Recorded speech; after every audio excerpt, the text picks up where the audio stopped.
Hey there, it's Leanne. I wanted to just give a quick video tutorial on using the Early Learning Standards documents, as using the Early Learning Standards is something that you are required to do with both lesson planning and creating learning centers. So I have right in front of me here the Early Learning Standards website.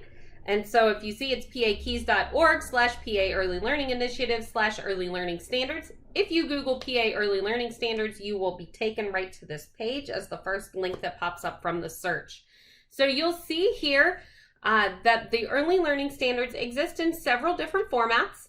You can get the infant toddler standards in English or Spanish, and that has the infant, young toddler, and older toddler standards elements in it.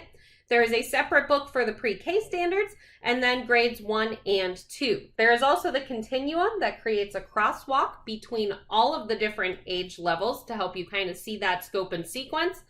And down here below gives you a little bit more information on the programs. But what I want to show you is after you choose your element, choosing your appropriate standards area, you'll come up with the standards booklet, and they're organized very similarly. That the table of contents is a great area to go. The standards areas are all color coded. So if you look, this first area with yellow is approaches to learning through play. You should be able to use an ALP standard on everything you do in early learning. You should always be able to align to approaches to learning through play. It is required for your learning centers. It is strongly recommended for your lesson plans. So if you see, there are these 4 standard areas here below, and I'm just going to scroll down to them to show you how these work. This page here, the Early Learning Standards format, is something that's worth it for you to review if you haven't used the standards books before. It kind of tells you about each of the sections of the standards. But in the ALP standards, so here we have, and this is at the pre-K level, they give you the standard area, they give you the big idea and essential questions, and this box right here that I'm highlighting, this is the actual standard. And a standard has 2 parts. It has the anchor, which is this code that goes in front of it, and then it has the actual text of the standard.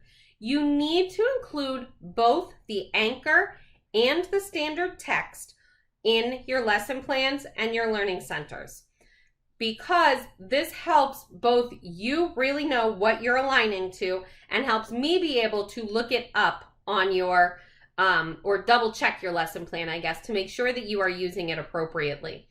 If you're unsure, does this standard actually match what I'm trying to do? Well, they give you some different examples. So in the concepts and competencies, it gives you some examples of what you would see the student do if they were actually meeting the criteria of this standard.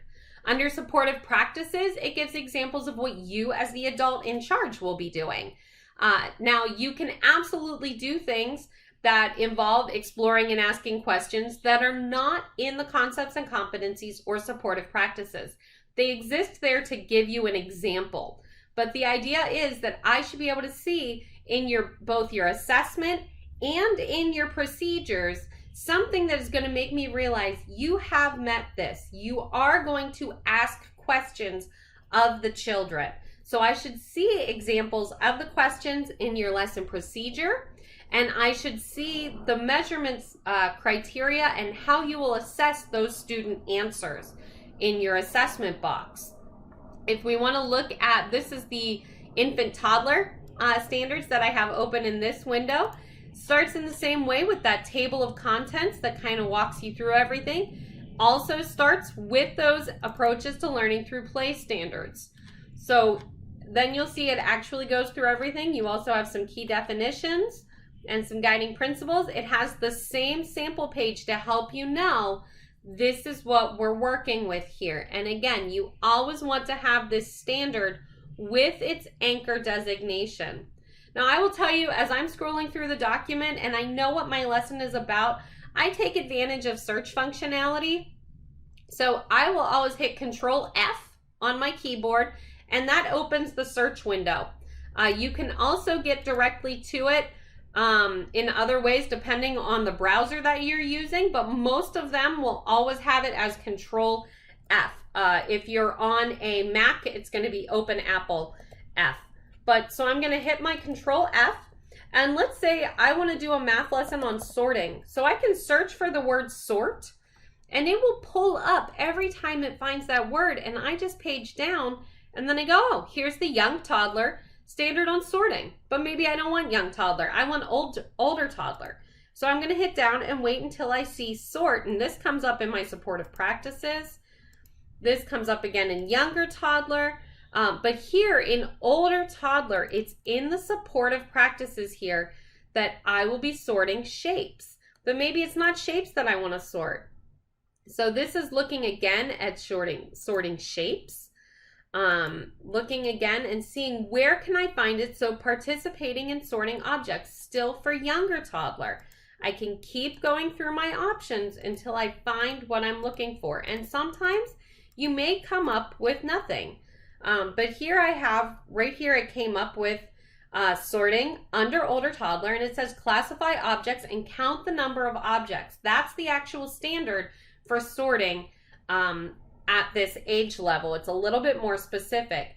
Now I can also look and sort, maybe I'm looking for things with community helpers. So I'm going to look for the word community, and hopefully it's going to take me to, that's environment, with ecosystem and community, but here we go with my social studies thinking, and it's finding for infants, community workers, and here I see it for younger toddlers and older toddlers as well. So those are just kind of some easy basic ways to look through instead of reading every single standard. Use that search option. Now you can always browse these in your web browser. You can also go to Early Learning Standards. You can actually download the document.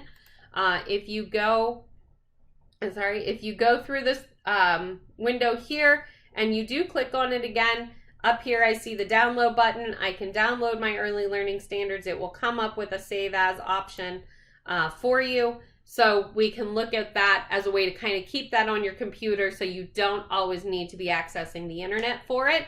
But that should be it. So hopefully this gives you a little bit of an idea on how to find appropriate early learning standards for your lesson plans and also for your learning centers. Again, for learning centers, you want your content area standard, and you must have an approaches to learning through play. It is strongly recommended for your lesson plans as well. All right, thanks.